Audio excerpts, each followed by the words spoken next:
بسم الله الحمد لله الصلاة والسلام على رسول الله وعلى آله وصحبه ومن والاه، أما بعد.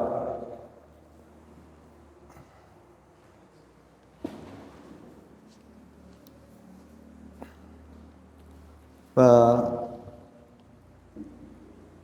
شاء الله ابتداء من هذه الليلة سيكون الدرس بعد الصلاة مباشرة، أي درس التفسير بعد صلاة العشاء مباشرة، لأن لن نصلي في أول الليل أي صلاة التراويح، وإنما سنصلي فقط في آخر الليل صلاة التهجد، ستكون إن شاء الله، ونسأل الله أن يعين. في الساعة الثانية سنبدأ في الساعة الثانية، وهذه أول ليلة من ليالي العشر، وهذه أول ليلة من ليالي العشر، وهي ليلة وتر. والنبي صلى الله عليه وسلم قال: التمسوها في العشر الأواخر، أي ليلة القدر. وفي حديث رواية أخرى قال: التمسوها في الوتر من العشر الأواخر، أي في ليالي الوتر، وهي ليلة الجمعة أيضا.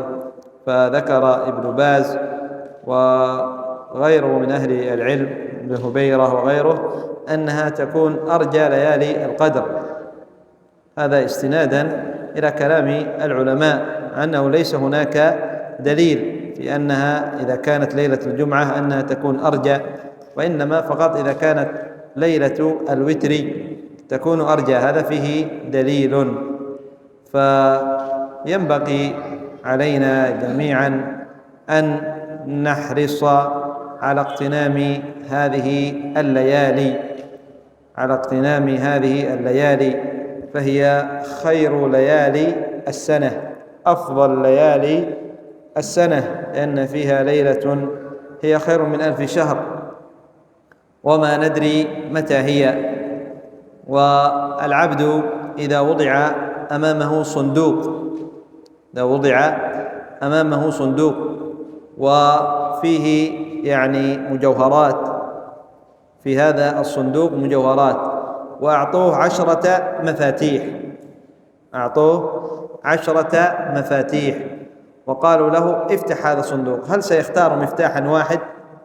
هذه 10 مفاتيح فيها مفتاح الصندوق، هل سيختار واحد أو سيأخذ 10 كلها؟ سيأخذ 10 كلها، يجرب أي مفتاح للصندوق. فهكذا ينبغي علينا في هذه الليالي، لا نقول نحن سنقوم فقط نجتهد في ليلة 27 لأنها أرجى ليلة كما جاء في الحديث، أو نقول سنقوم في الليالي الوتر لأنها أرجى ليالي، بل نحدث أنفسنا بأننا نصوم جميع الليالي، ولا ندري في أي ليلة هي ليلة القدر. فإذا قمنا في جميع الليالي أدركنا ليلة القدر لا محالة، أنها في هذه الليالي. إذا قمنا كل هذه الليالي واجتهدنا في كل هذه الليالي نحن سنكون من القائمين في ليلة القدر، ونسأل الله أن يعيننا على الإخلاص، وأن يعيننا على أن نقومها إيمانا واحتسابا. أما إذا قمنا بعض الليالي فلا ندري هل قمنا في ليلة القدر أم لم نقم في ليلة القدر، فينبغي علينا الحرص والاجتهاد، ما تقدم معنا في هذه الليالي، بإحيائها، ليس بإماتتها بالنوم، لا، بإحيائها، ذكر الله، قراءة القرآن. وإذا نام العبد قليلا لكي يتقوى على طاعة الله وعلى عبادة الله لا بأس أن ينام يعني ساعتين أو أكثر قليلا أو أقل، كلما قلل في النوم كان ذلك أولى، كان ذلك أولى في الليل، خاصة في هذه الليالي. ويستطيع إذا ما كان عنده يعني من الأعمال أن يعوض في النهار، ينام في النهار. وإذا كان الرجل عنده عمل في النهار لا بأس أن ينام في الليل 3 ساعات، ينام من الساعة 9 حتى الساعة 12 أو من الساعة 10 حتى الساعة يعني 1، وهذا تكفيه، هي 10 ليالي. بعدين سيعوض النوم بعدين، إذا كان ما يستطيع ينام في النهار يعوض النوم بعد يعني انتهاء شهر رمضان، ويغتنم هذه الليالي يحييها بذكر الله، قراءة القرآن، من أعظم الذكر قراءة القرآن.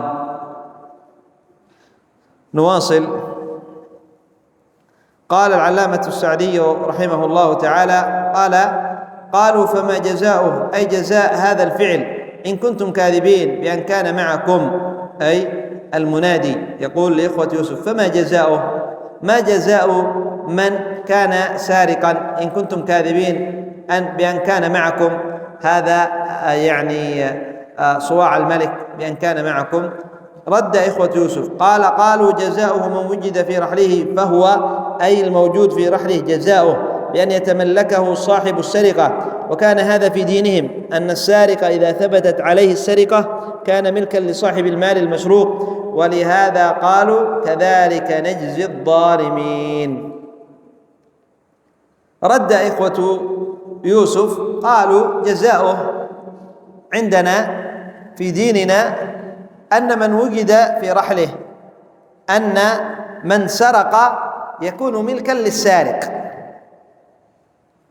يكون ملكا للسارق، يكون خادما له ويتملكه يعني ما صاحب المال. مثلا أحمد سرق من محمد، أحمد سرق من محمد، ففي دين إخوة يوسف أن أحمد السارق يكون ملكا لمحمد، يكون عنده عبدا له وخادما له، يكون ملكا له يتصرف به كيفما شاء، يفتحه، يقول له اذهب خلاص، يعفو عنه، أو يجعله يعمل عنده، أو أي شيء يريده. هذا في دين إخوة يوسف، في دين إخوة يوسف. وكذلك نجزي الظالمين، أي في دينهم أن من سرق يكون ملكا لصاحب المال المسروق. قال فبدأ المفتش بأوعيتهم قبل وعاء أخيه، أي قبل وعاء أخي يوسف، وذلك لتزول الريبة قال لتزول الريبة التي يظن أنها فعلت بالقصد، التي يظن أنها فعلت بالقصد، لأجل ألا تحصل الريبة. إذا بدأ مباشرة بوعاء يعني أخي يوسف الصغير سيقولون أنت تعرف إذن أنها معه، إذن هذه يمكن منكم حيلة منكم، أنتم الذي فعلتم يعني الوعاء في رحله، الوعاء في رحله. لا، بدأ بأوعية يعني أخوته الذين هم من أب، بأوعيتهم. قال وذلك لتزول الريبة التي يظن أنها فعلت بالقصد، فلما لم يجد في أوعيتهم شيئا، أي المفتش فتش في أوعيتهم لم يجد شيئا، استخرجها من وعاء أخيه ولم يقل وجدها أو سرقها أخوه، مراعاة للحقيقة الواقعة. أي الحقيقة أن أخو يوسف هو الذي فعلها في رحله وهو الذي سرقها، لا، إنما يعني من يعني حيلة يوسف التي علمه الله عز وجل إياها، أن يجعلها في رحل أخيه لكي يبقيه عنده، لكي يبقيه عنده، فلم يقل وجدها بل قال استخرجها، لم يقل وجدها في رحل أخيه، إن بمعنى وجدها أي أنه يعني أخذها أخوه، وإنما قال استخرجها، ولم يقل يعني في ذا أو يعني أو استخرجها أو سرقها أخوه، لأنه ما سرق، مراعاة للحقيقة ولئلا يعني يحصل الكذب. قال ولم يقل وجدها أو سرقها أخوه مراعاة للحقيقة الواقعة، فحينئذ تم ليوسف ما أراد من بقاء أخيه عنده على وجه لا يشعر به إخوته، أي تم ما أراد، يوسف أراد أن يبقي أخوه عنده، وتم له أن يبقيه بحيث لا يشعر إخوته أنه أراد أن يبقيه عنده. في الظاهر أنه سرق، وأنهم هم الذين حكموا أنه يبقى عندهم، يكون ملكا لهم، هذا في الظاهر، وما يعلم أن يوسف هو الذي فعل هذه الحيلة، وأن يوسف هو الذي يريد أن يبقي أو الذي يريد أن يبقي أخاه عنده، وأيضا أنه طلبه لأجل أن يبقي عنده، فما يشعرون بهذا ولا يعلمون ذلك. قال تعالى كذلك كدنا ليوسف أي يسرنا له هذا الكيد الذي توصل به إلى أمر غير مذموم. نعم، هذه الحيلة التي فعلها يوسف عليه الصلاة والسلام من تعليم الله عز وجل له ليتوصل إلى أمر غير مذموم، أن يبقي أخاه عنده أمر غير مذموم، وما يأخذ يعني أخاه يأخذ غير يعني رجل ليس قريبا له، إنما أراد أن يبقي أخاه عنده لحبه له ولكي يستأنس به ويعني خاف ألا يحصل يعني له مكروه من إخوته كما حصل له، أي خاف يوسف ألا يحصل لبنيامين مكروه كما حصل له من إخوته. قال ما كان ليأخذ أخاه في دين الملك لأنه ليس من دينه أن يتملك السارق، وإنما له عندهم جزاء آخر، فلو ردت الحكومة إلى دين الملك لم يتمكن يوسف من إبقاء أخيه عنده، ولكنه جعل الحكم منهم ليتم له ما أراد.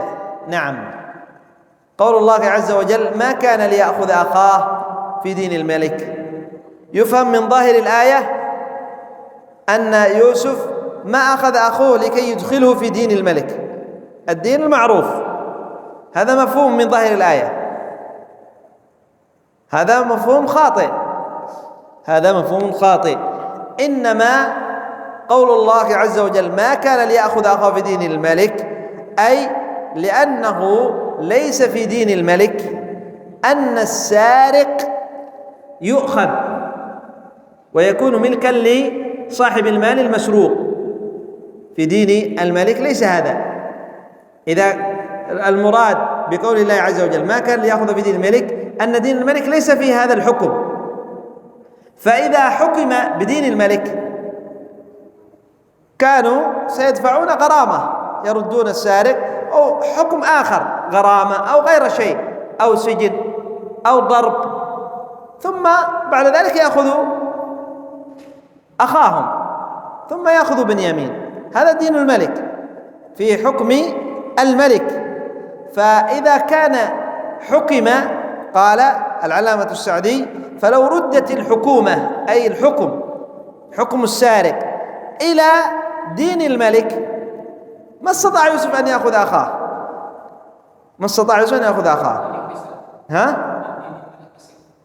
أيوة، دين ملك مصر ما استطاع أن يأخذ يوسف أخاه، لأن في حكم يعني ملك دين مصر أن السارق إما أن يدفع يعني جزية أو يدفع غرامة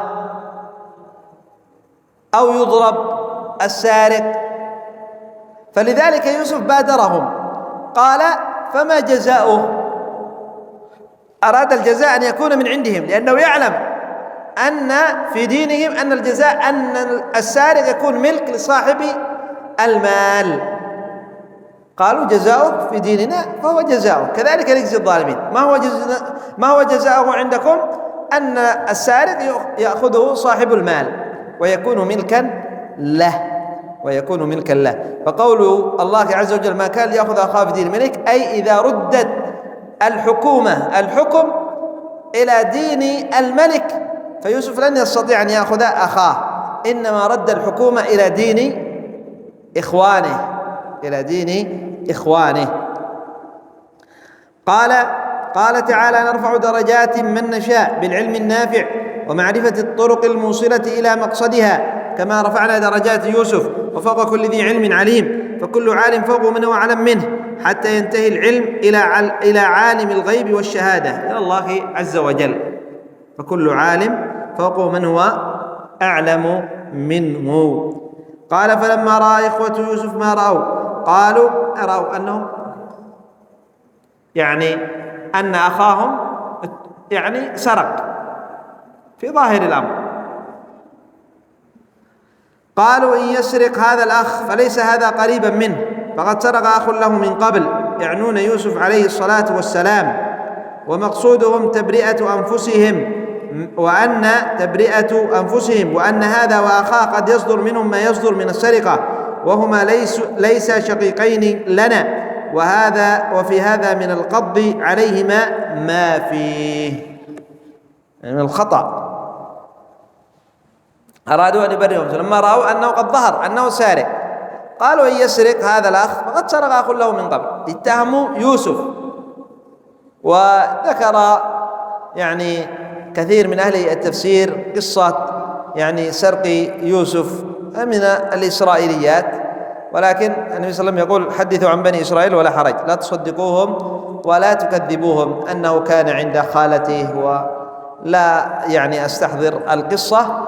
لكن هذا أنه سرق، وهو ما سرق يوسف عليه الصلاة والسلام، وإنما اتهم وهو بريء، حتى يوسف اتهم بالسرقة وهو بريء منها. فأرادوا أن يبرئوا أنفسهم وقالوا هؤلاء هذا الأخ وأخوه الذي سرق من قبل، وأرادوا يوسف، هم لا يعلموا أنه يوسف، أن هذا يوسف، إلى الآن ما زالوا لا يعلمون أنه يوسف. قد سرق أخ له من قبل، فهذا وأخوه ليسوا بشقيقين، فلا يستغرب أن يصدر منه هذا الأمر، لأن أخوه مثله، وهما ليس بشقيقين لنا، هما أخوتهم من أبيهم يوسف وبنيامين أشقاء، والعشرة الأخرى أشقاء، وهما من يعقوب عليه الصلاة والسلام، لكن هؤلاء العشرة من وهؤلاء يوسف وبنيامين من أخرى. وفي هذا من القبض، أي من اللوم، العتاب عليهم. كيف تبرئون أنفسكم وتتهمون أخويكم وهؤلاء، وكيف تريدون أن تبرئوا أنفسكم من أخيكم؟ هذا أخوكم. هذا فيه عليهما من العتاب ومن الخطأ، أنهم قالوا ليس أخوينا، إن يسرق فقد سرق أخ له من قبل وأنتم لستم إخوته، كأنهم يقولوا هذا، لا، بل أنتم إخوته. قال ولهذا أسرها يوسف في نفسه ولم يبدها لهم، أي أسر القير وكتمه. وبماذا أسر سيأتي. قال أي لم يقابلهم على ما قالوه بما يكرهون، بل كظم الغيظ وأسر الأمر في نفسه، وقال في نفسه أنتم شر مكانا حيث ذممتمون بما أنتم على أشر منه.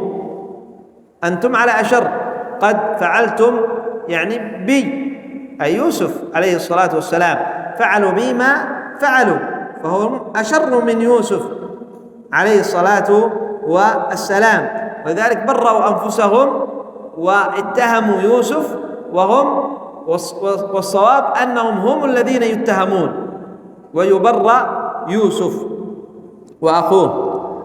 قال أنتم شر مكانا حيث ذممتمونا بما أنتم على أشر منه، والله أعلم بما تصفون منا من وصفنا بسرقة، يعلم الله أنا براء منها. أي يوسف بريء، اتهموه بريء بالسرقة، وكذلك أخوه اتهموه بالسرقة وهو بريء كما تقدم معنا في القصة.